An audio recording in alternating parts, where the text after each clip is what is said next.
informative webinar hosted by the Cloud Standards Customer Council and Object Management Group. My name is Tracy Berardi, and I am the Program Manager of the Cloud Council. Today, we'd like to welcome Matthew Rakowski to give us an update on OASIS TOSCA. Mr. Rakowski is co-chair of the TOSCA Interoperability Subcommittee, chair of the TOSCA Simple Profile Working Group, and a senior engineer at IBM working on open technologies. We will have time for Q&A at the end of Matt's presentation. To pose a question throughout today's session, please use the question box at the bottom right-hand of the GoToWebinar toolbar. And with that brief introduction, Matt, I'll turn it over to you to get started. Thank you.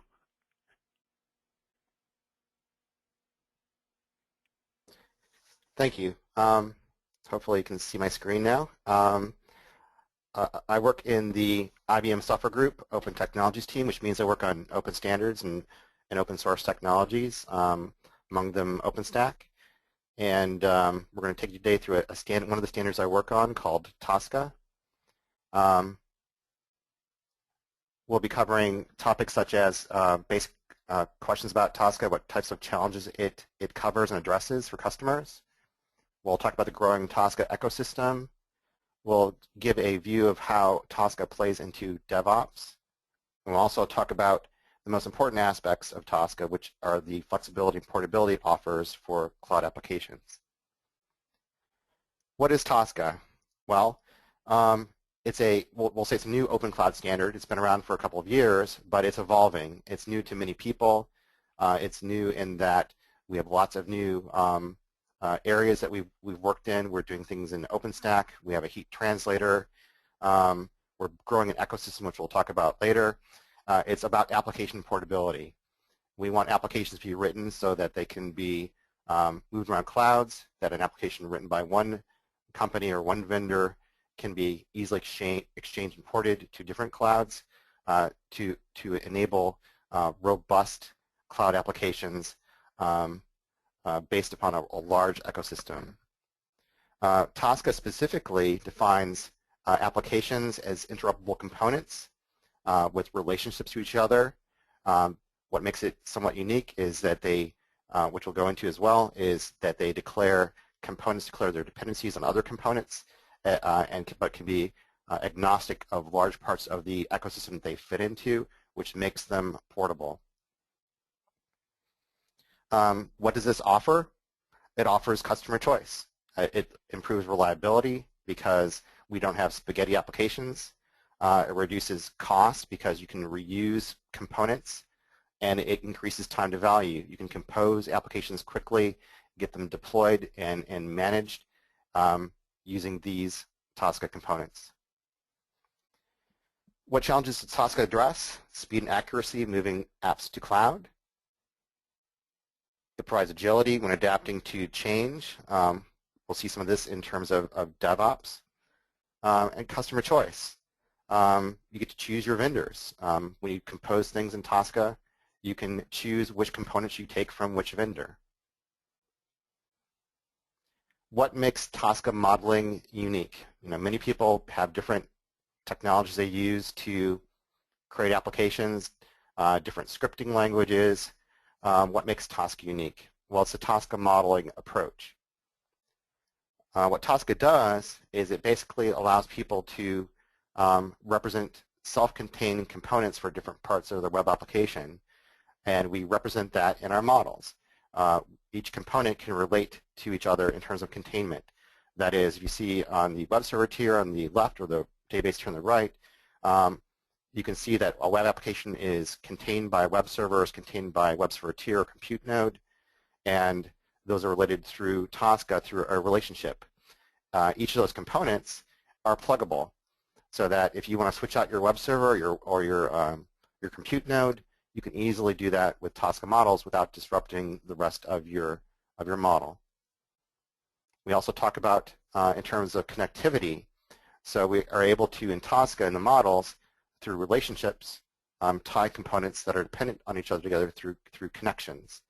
And we have a very robust network model that we've just introduced in our latest specification draft, which allows us to do very complex networks, marry them to the application model, yet have the application model remain agnostic of the underlying network. That is fulfilling the promise of IaaS as a service, with the applications written on top being completely independent. Tosca supports that concept. So what does this do? Again, this encourages reuse. So anytime you see a containment relationship or a relationship boundary through connectivity or dependencies, you can take those things apart, reuse them, exchange them with others through whatever you want. We talk about marketplaces, Tosca marketplaces, template marketplaces. Validation. These models can be validated. So when these models are connected together, you can actually treat them as a graph, look at their relationships and their dependencies and their requirements to each other, and you can validate that all the requirements can be fulfilled before the application is actually deployed.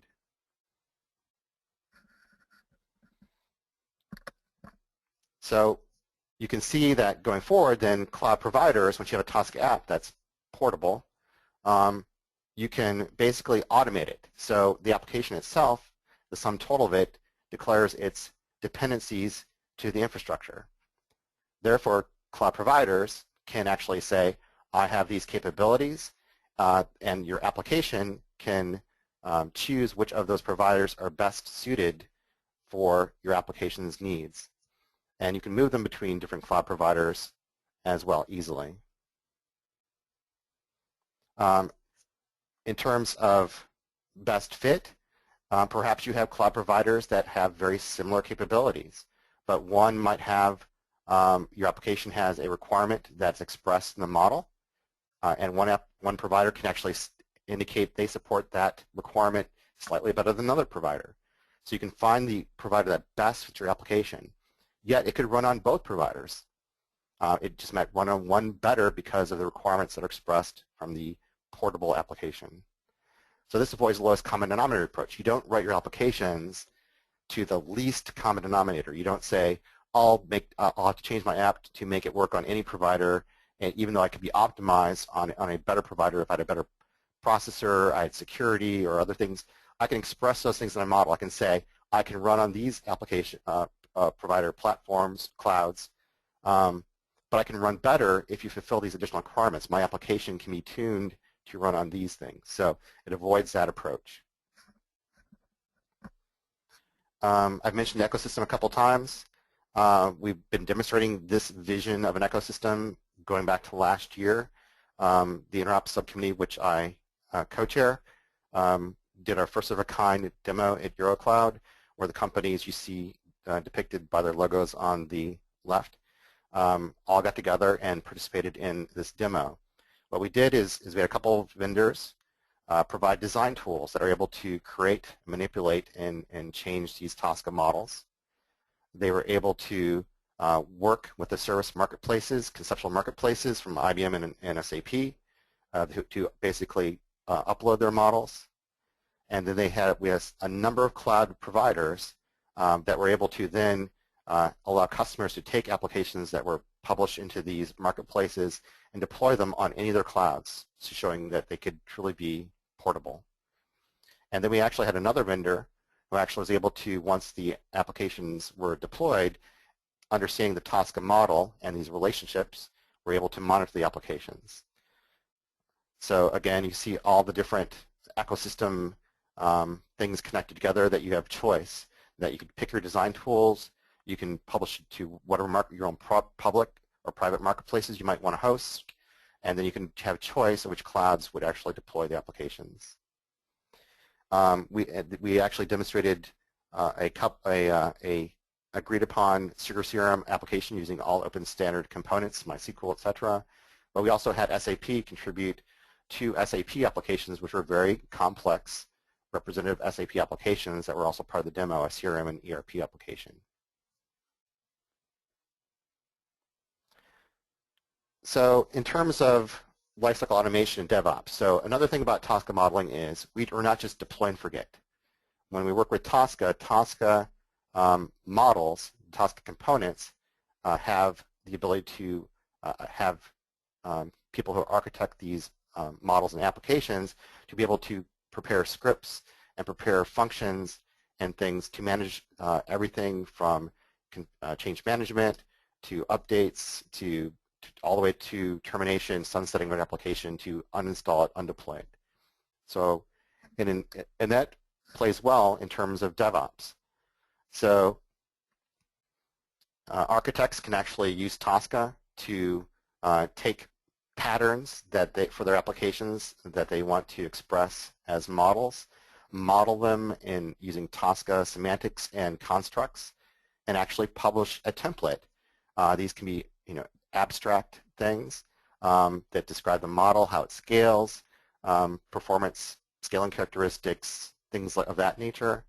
That can then be passed along to developers who actually can take the templates, add scripts and things that may allow it to be customized for different runtime environments, provides setting ranges such as memory ranges, storage size ranges, and things like that.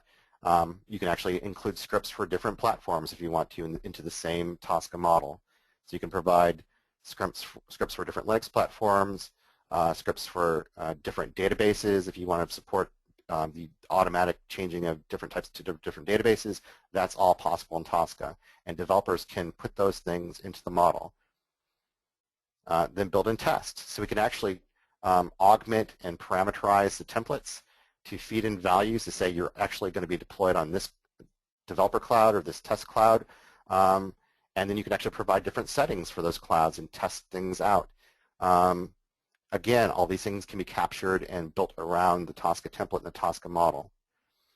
And then when it actually goes to production, operations can actually create the final settings around the template and deploy the template and manage the template through its lifecycle. And we indicated you could also have monitoring tools that could actually introspect the instance of the model running in the cloud to make sure it adheres to the performance policies and things that have been attached to the model. So the potential for autonomic correction is also there. So then, as mentioned, then you have your choice. You can actually, at any stage in the cycle, you can actually test these things out in different clouds. So developers could have their own cloud, build and test could have their own cloud to test different environments, and then you finally pick your final public provider and deploy the template to that cloud and manage it from there. So all these things can be allow for this dynamic agility to react quickly to external influences. Business conditions change. You have different requests comes in that because of strategic changes in your environment. You have operational requests. You have fixes that might go in. You have changes in infrastructure. But that's what makes Tosca unique. If you have infrastructure changes, you're agnostic to that because the models are written in a way they're independent of the infrastructure. So if infrastructure changes happen, that's the burden of the cloud provider. That there are Tosca orchestrators to make sure that those things are seamless to your applications.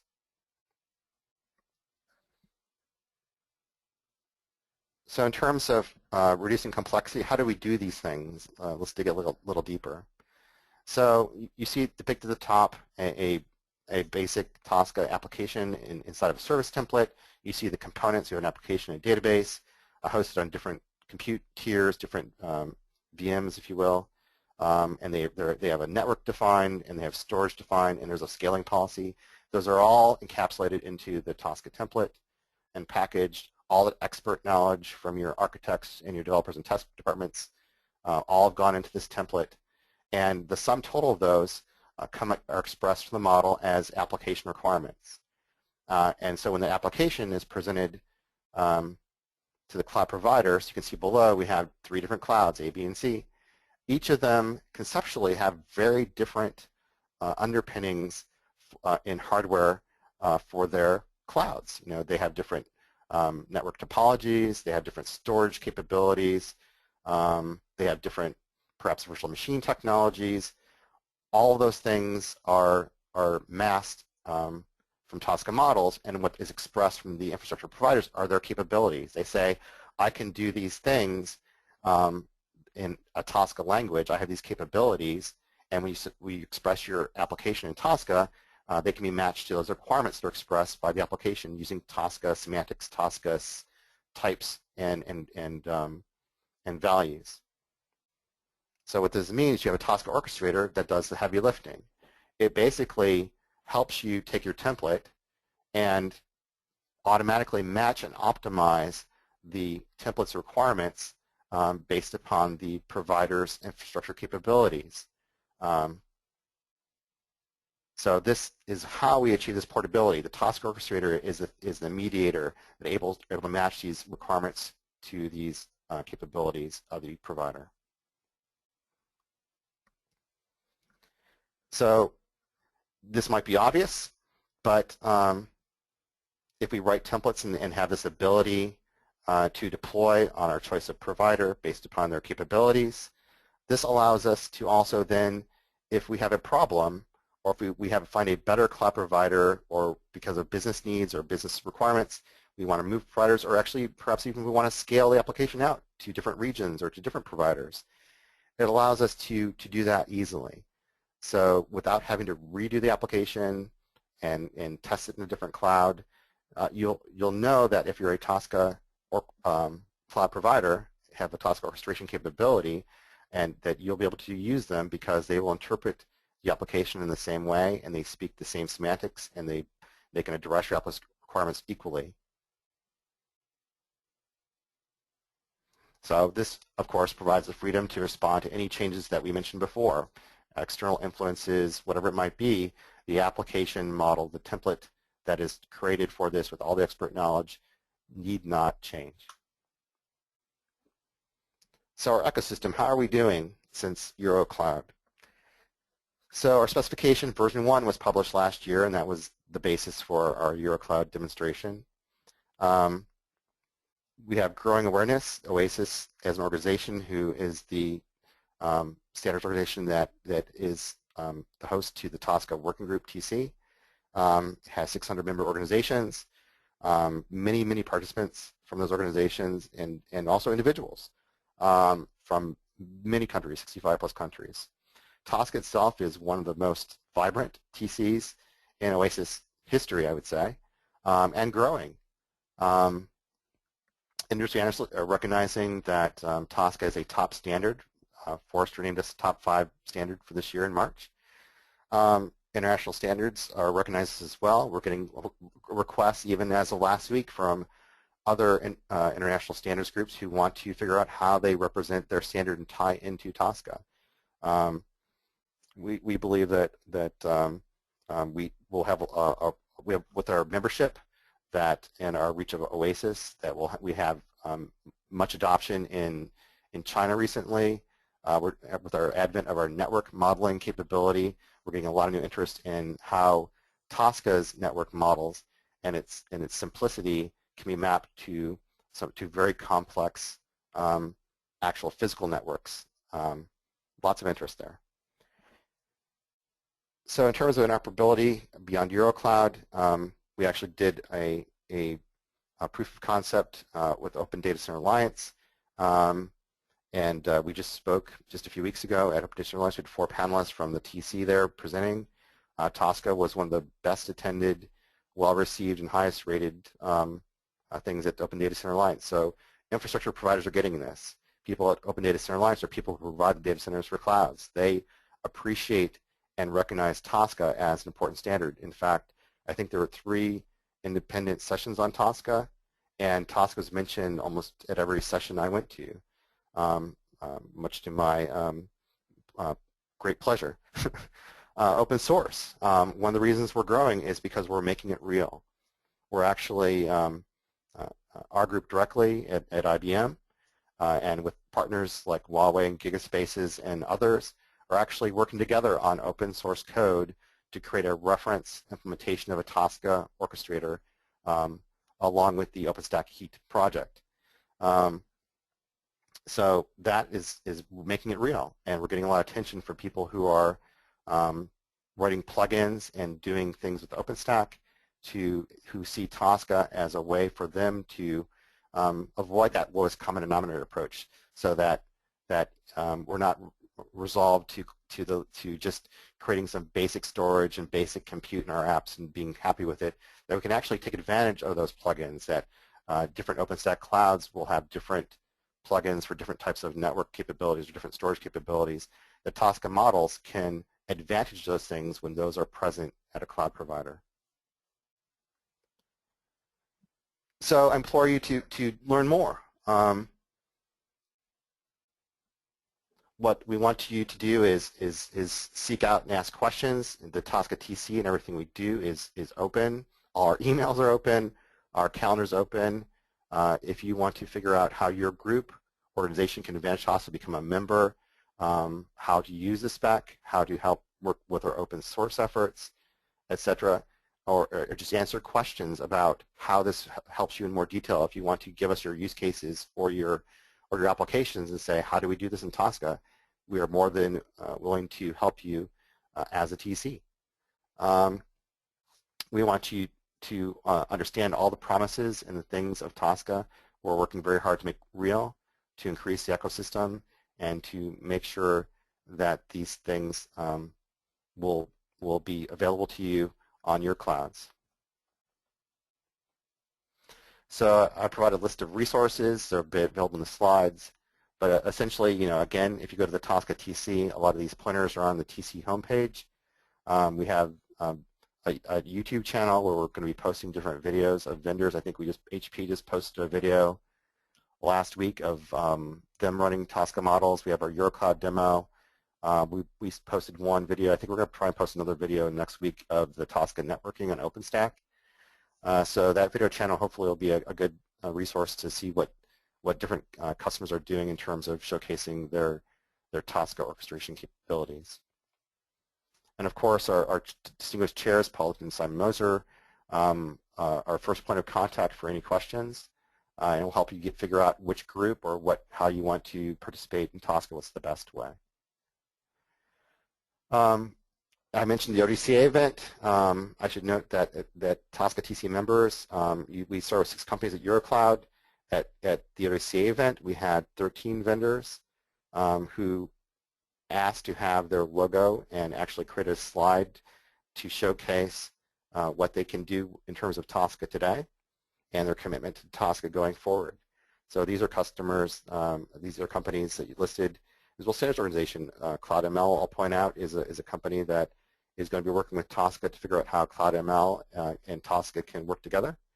Cloudify from Gigaspaces is also another standard that will be working with Tosca and others. So Canonical, as you know, has Juju capabilities, and we're working with Canonical to make sure that Tosca models can work on Juju orchestrators. In fact,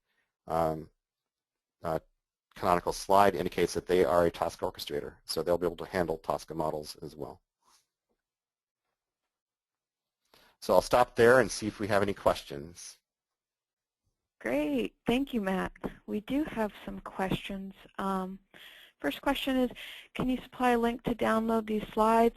And I'd like to let everyone know that we'll be posting the presentation and a recording of the presentation to the CSCC website today. It'll be posted under events, so you can find that later today. The next question is about the API that allows for scalability. Is that at the application level or the VM level? Good question. Actually, we're not API based. So Tosca is a declarative model. So you declare the state you want your application to get to. And it's the job of the orchestrator to get to that state. So what you do is, in your model, you have policies. So you say, this is the performance I want for this compute node, or for this application tier, or this application stack. And you say, orchestrator and cloud provider, make sure you adhere to this policy to get this performance characteristic. Same thing for scaling. If you want to scale a tier, you have a compute node, you can attach a scaling policy to that tier. And you can say, I want to initially scale with this many nodes or this many tiers or stacks on this many compute nodes, and it's the job of the orchestrator to make that happen. And you can say, provide a range saying, if these performance characteristics are exceeded, you have my permission to scale out to the maximum value of nodes that I've set. So these are set via policies. And these things you'll start seeing these policy semantics be specified in Tosca's Simple Profile version 1, which will be coming out in end of January, I think. Okay, great. And does the template contain just the applications, or is it paired with the operating system, the OS? What Tosca does is that templates can be self-contained. What you do is for any operation that's declaratively defined, whether it be install or start or stop or undeploy, you can associate scripts, and you can actually package them in what's called an archive file. So you can actually package your scripts with a template, and it ends up being like a large zip file with a manifest. If you're familiar with Java and WAR files, it's like a cloud WAR file. You can also do inline scripts, and what you can do in your packaging, you can prepare for different platforms. So if you want to say that my application can run on Ubuntu and Debian and whatever else, you can actually package customized scripts for those guest operating systems if you want to. So you can package those things and put them into your WAR file, and the orchestrator will know based upon which compute node and which guest OSs are supported in their cloud, which scripts to access and run for that environment. Great. We've got a bunch of questions, actually, which is great. We've got some time. Next question is, how do we create a service template? For example, plan is done using Beeple, and for the topology template, we should use Winery. But the Winery tool is not available online. How can we further this approach? Well, first I have to say is that's a very interesting question. I don't know much about Winery, but I know about plan languages. The simple profile represents the current state and the future direction of Tosca. And if you look into our specs, we're enabling APIs that enable traversal and navigation of models. We're actually going to be meeting with some companies at OpenStack Summit in a couple of weeks to talk about what other APIs we need to add to enable plan management. So in terms of it, when you have a running instance of a model for deployment, we already have a set of APIs. We obviously have lifecycle APIs. You can use start, stop, and things like that. You can introspect the model. You can get all the properties and state of the current model. But what else do we need to allow plans to be effectively written? So in terms of, we're more focused on Tosca is enabling task-based, plan-based languages to interact with the model and help manage it. But for specifically Winery, I don't know. I think those are things that the TC would love to discuss, and so please come approach the TC and bring your questions there, and we'll get people who are more familiar with Winery to answer them. Sure. And what technologies are used or recommended for the Tosca orchestrator? Well, we have an implementer's guide, so most of what we do in terms of artifacts and implementation scripts, we don't recommend any specific tooling. So there is nothing I can say saying use this tool, because many vendors should support Tosca modeling. We're writing the simple profile, so you can actually hand model and write these templates and scripts and things yourself if you want to, through your own tooling or through simple editors. That's the goal, is make it simple. In terms of running the stuff, we're trying to make and testing that's why we're creating the OpenStack reference implementation on top of Heat.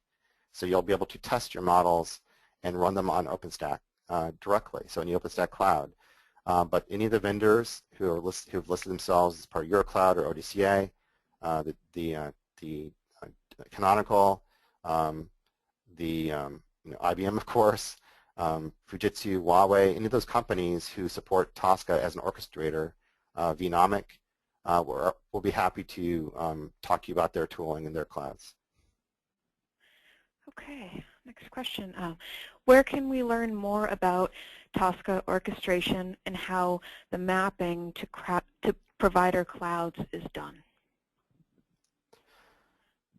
Yeah, so I think that in terms of specification, what we're trying to do is we have appendices that we're trying to create a robust set of exemplary use cases, both at a simple modeling level to show you how basic modeling is done in Tosca, and then we have a whole appendix on end applications. So it's our goal to, if we have use cases that are exemplary and we want to attack and showcase our spec, those templates and examples go into the spec itself in an appendix. And then what our goal is in the REPS implementation to code those use cases and make them available as open source templates in the open source REPS implementation code.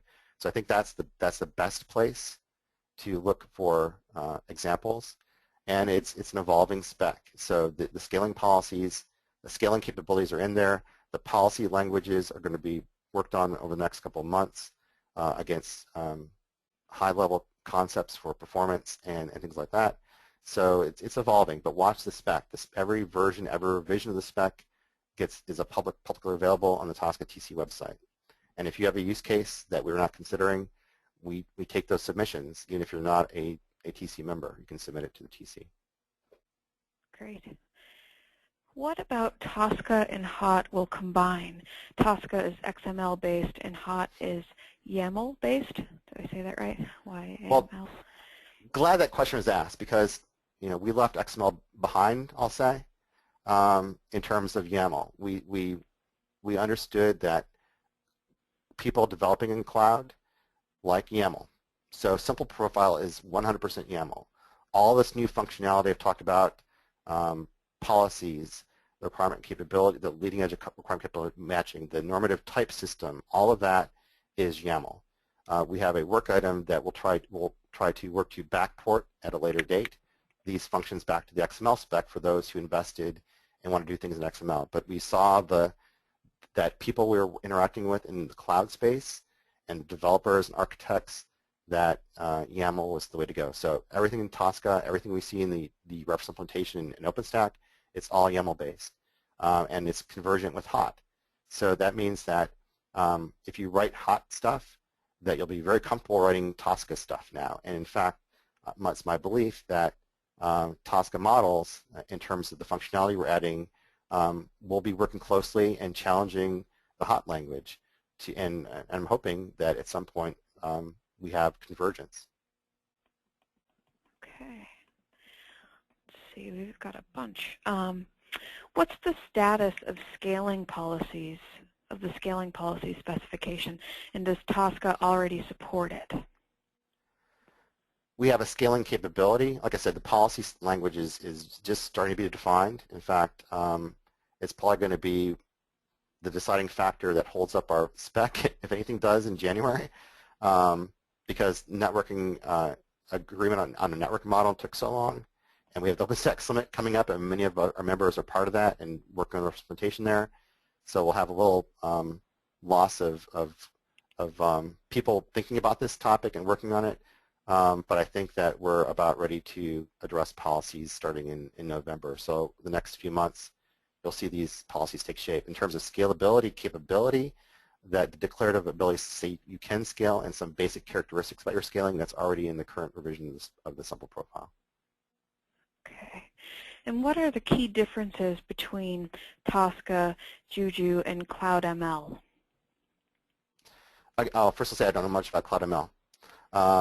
In terms of Juju, I think that going back a year ago, I saw that there were conceptually, in terms of nodes and relationships and charms and relationships, that conceptually we're very similar. I think that, this is my opinion, that Juju is much more comprehensive in terms of if you want to configure everything for a particular component, you want direct control, I'm deploying this database with these 100 capabilities and 100 configuration settings, and you need all 100 configuration settings, and you're using that specific database, and you're not going to change databases, you don't want to be necessarily portable and change out databases dynamically, then Juju is awesome. because I think it's it basically has these files that basically say for any given component, I can configure all 100 things in that component if I want to. But I think that decreases perhaps its ability to be portable, because then if you want to change to a different platform, you're not guaranteed, or to a different database or a different whatever component, those configurations don't always transfer to a different cloud, so it might limit your portability. That's my opinion. And how does Tosca apply to the M2M platform? Is it messaging? Yeah, I need help on that. Yeah. We could jump to the next one. And you know what? I can make a note of this question and send you an email on it afterwards to see if we can elaborate on that. So the next question is Amazon Web Services, VMware, Air, Rackspace, or IBM SoftLayer, are they aligning to this standard? Well, I'll say yes, because they're all aligning with OpenStack. So, and this Tosca implementation is an approved project with the Heat orchestrator on OpenStack. So, as you have support OpenStack deployments, and Rackspace started when the company started OpenStack. So, and the other companies mentioned are OpenStack participants. So, and IBM is a top, I think we're top 4 contributors to the last number of release cycles for OpenStack. So, OpenStack is the direction for IBM. So yes, we're going to be supporting Tosca because it's going to be part of OpenStack. Mm-hmm. Do you have any thoughts on the alignment or integration with UML models?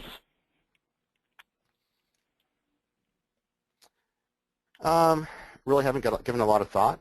It's obviously possible. I think, again, it's developer application focus. So the whole reason we're doing Tosca with Simple and YAML and stuff like that is we realize many people have written blogs on this. Even my own VP, Angel Diaz, wrote a blog on this in the last couple months. It's basically for rapid deployment, agility, and cloud, we have to make sure that developers and things get the tools and get the language and things they want that keep it simple and agile and cloud-centric. So, our focus is basically creating a very good model with good semantics, well thought out, with all the characteristics of a good modeling language. And I have no doubt it can be mapped to UML. It's just not a focus of the Tosca TC, or doesn't even pop up on our radar, I'll be honest, because our focus is the application developer and that community to make sure Tosca is simple and easy to deploy. We give them the tools, we give them representation in OpenStack to get their job done, to test, and to try out their applications. Yeah, and Matt, an attendee, was helping me out on the call. He's clarifying that M2M, it's machine to machine. So that previous question, how does Tosca apply to machine platforms? Is it messaging? So I don't know if that helps. Sorry. So M2M, machine to machine. Not much, because machine, I don't know if it means physical machine or virtual machine. I know, we're trying to stay above the IS layer for the most part. We talked about, and companies have done this. They've modeled their infrastructure using Tosca, but again, it's that separation between application layer and infrastructure layer through the models. So we don't really model physical machines. We don't really model even virtual machines. We model what's called a concept of a compute capability. In fact, we actually have a Docker. I should have mentioned this earlier. We have a Docker working group is actually looking to make sure before January that we have an indication of how you would model Docker containers using Tosca as well. So we're more of we have our own Tosca, we have containment and Tosca models. So all in all, Tosca has this containerized concept, even without thinking about Docker. And whatever container you want to put us in, whether it be a physical machine or a virtual machine, we're kind of agnostic to it in our model, but we want to give you enough properties and policies to tell you how we want you to optimize, and you figure out based upon the virtual machine technology or machine you're using how to apply those properties and policies to make that happen. And then how does Tosca compare to templates from cloud management providers, like service templates from RightScale and blueprints from EngineYard? Yeah, again, I can't answer explicitly. I mean, I think the big difference is the application-centric approach, this separation between application and infrastructure. So we were in the componentization. So again, we have encourage, and through use of our modeling, encourage these components to be written independently so they can be interchanged easily. That you don't include scripts and things that are strictly focused on a given one provider's API or one provider's machine technology, virtual machine technology. Those things are outside the model. It's about a declarative model that says, here's a state I want the application to be in initially, and here's the possible states I can get to through policies, through scaling policies and things like that. So it's about achieving a state. It's up to the orchestrator and providers to support Tosca models to make those declarative states happen. Mm-hmm. And how mature is the OpenStack implementation of Tosca, and what are the plans for OpenStack? They're wide open. I mean, it's our goal to, as we get use cases and put them into the spec or recognize them at the TC, it's our goal to, as soon as we agree upon the use case and we write a template and everyone says, yep, that's how it should be written, we make any adjustments to whatever version of the spec is next, that near real time we have developers who can actually encode that support into the OpenStack Tosca heat translator component. So it's wide open. So it's only limited by use cases. I think that I talk about an inflection point. So I think networking was huge. We've been working on networking since May with lots of experts who know a lot of different groups who have tried to do network modeling and try to make it those network models work with an application view of network models quite well. And now that's in the spec. And once we get policies and things solidified in spec and Docker containers, then it's wide open. You know, I believe we can model many applications and test them on our representation. And if they don't work, we'll fix it. And you know, that's our goal, is that the representation is going to be maintained and be a mainstream embodiment of the current spec and the current use cases that are known to the TC. Yeah, and that leads to our last question that you touched on. If there are plans for Tosca to support Docker containers anytime in the future. Yep, that working group, I know that Canonical participates in the working group, co-chairs it perhaps with, I think, Cisco. Cisco and Canonical chair that group. We're looking to hear what their results are in the next few weeks to see what they recommend in terms of what we need to add to the spec to model those things. Will involve new node types perhaps.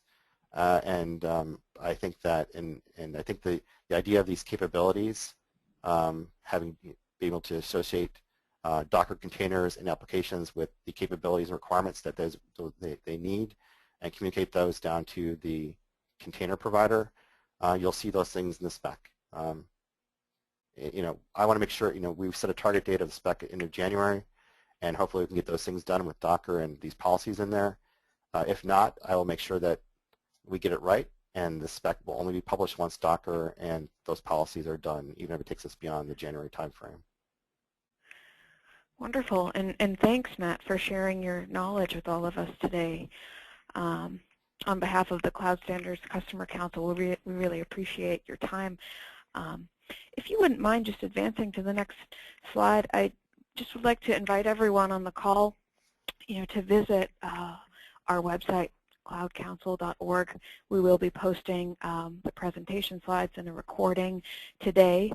And if you'd like to become a member, you know, membership is free to the CSCC, and signing up will ensure that you receive event invitations in the future. So thank you, and Matt, you have a great day. Thanks again.